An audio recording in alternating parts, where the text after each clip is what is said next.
இறைமகன் இயேசு கிறிஸ்துவில் அன்புமிக்க எனதருமை சகோதர சகோதரிகளே, இன்றைய நாள் ஆண்டவர் நமக்கு அளித்த அன்பின் நாள், மகிழ்ச்சியின் நாள். அன்பு தெய்வமே, இந்த இறைவார்த்தையை கேட்டுக்கொண்டிருக்கின்ற ஒவ்வொரு மக்களையும் உம்முடைய பாதத்திலே தருகின்றேன், ஆசீர்வதியும். எந்த நோக்கத்திற்காக இந்த இறைவார்த்தையை கேட்டுக்கொண்டிருக்கின்றார்களோ இவர்களுடைய நோக்கங்களை நிறைவேற்றி தாரும். இந்த நாளை காலை முதல் மாலை வரை ஆண்டவரே, இரவு தூங்க செல்வது வரை உம்முடைய சிறகடின் கீழ் வைத்து இவர்களுக்கு ஆசீர்வாதமாக அமைத்து கொடும். ஆமீன். அன்புமிக்கவர்களே, இன்று நாம் தியானிப்பதற்காக எடுத்துக்கொண்ட இறைவார்த்தை அபக்கூக்கு புத்தகம் 2ஆம் அதிகாரம் 3-4 இறைவார்த்தைகள். குறித்த காலத்தில் நிறைவேறுவதற்காக காட்சி இன்னும் காத்திருக்கின்றது, முடிவை நோக்கி விரைந்து செல்கின்றது. ஒரு காலம் பொய்க்காது, அது காலம் தாழ்த்தி வருவதாக தோன்றினாலும் எதிர்பார்த்து காத்திரு, அது நிறைவேறியே தீரும், காலம் தாழ்த்தாது என்று சொல்லப்படுகின்றது. கடவுளின் நேரம், உனது வாழ்வின் தடைகள் நீங்க போகின்ற நேரம். தடைகள் ஒவ்வொன்றும் நீங்கி வெளிச்சம் தருகின்ற நேரம். காத்திருப்பு முடிந்து கடவுளின் அருளும் ஆசீரும் நம்முடைய வாழ்விலே வருகின்ற நேரம். ஆங்கிலத்தில் சொல்வார்கள், sometimes it may not be immediately but definitely. கண்டிப்பாக மிக விரைவில் வருமா என்றால் சற்று பொறுத்து வரும், ஆனால் கண்டிப்பாக வரும். அதனால் தான் இறைவார்த்தை சொல்லுகின்றது, குறித்த காலத்தில் நிறைவேறுவதற்காக காட்சி இன்னும் காத்திருக்கின்றது, முடிவை நோக்கி விரைந்து செல்கின்றது. அது ஒரு காலம் பொய்க்காது, ஏனென்றால் கடவுளின் வார்த்தை ஒரு காலம் பொய்த்ததாக சரித்திரம் இல்லை, அது நடந்தே தீரும்.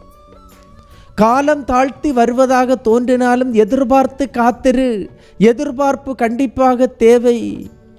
மன சமாதானத்தோடு பொறுமையோடு காத்திருக்கும் போது மட்டும்தான் கடவுளின் வார்த்தை நிறைவேறும். ஏனென்றால் கடவுளின் பார்வையில் ஒரு ஆண்டு 1000 ஆண்டு போலவும் 1000 ஆண்டுகள் ஒரு ஆண்டு போலவும் இருக்கின்றது.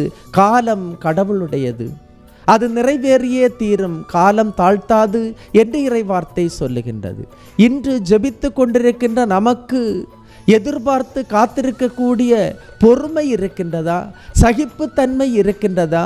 ஆண்டவருடைய பாதத்தை பற்றி பிடித்து கொண்டு இது எனக்கு கண்டிப்பாக அவர் எனக்கு செய்து தருவார் என்ற நம்பிக்கை இருக்கின்றதா? கடவுள் வாக்களித்ததை நம்புவதற்கான நம்பிக்கை என்னுள்ளே இருக்கின்றதா? அன்புமிக்கவர்களே, அடுத்த இறைவார்த்தையை பாருங்க. இதை நம்பாதவரோ உள்ளத்திலே நேர்மையற்றவராய் இருப்பர், நேர்மை உடையவரோ தம் நம்பிக்கையினால் வாழ்வடைவர். நேர்மையுடையவரும் நம்பிக்கையினால் வாழ்வடைகின்றார்கள். நம்ப முடியாதவர்கள் அவர்கள் நேர்மையற்றவராக இருக்கின்றார்கள்.